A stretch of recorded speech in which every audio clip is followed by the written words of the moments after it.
In this video, we shall discuss on the backward difference operator. For more on this topic, you need to subscribe to this channel.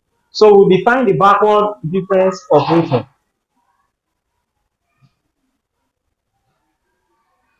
The backward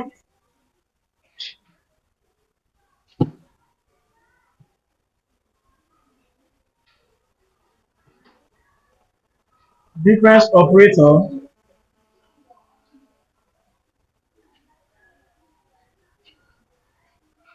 is defined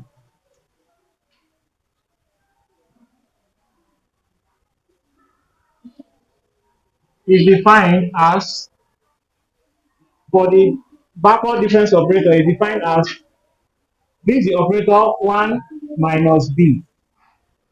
That is,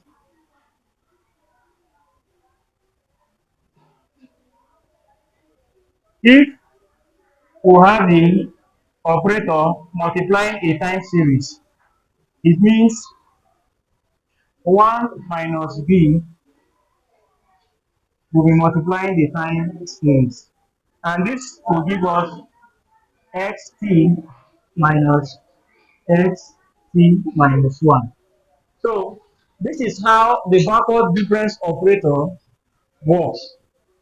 The difference operator is equal to this. And if we multiply this by a time series, we'll get something like this. So this is how the operator works. For more on this topic, you need to subscribe to this channel.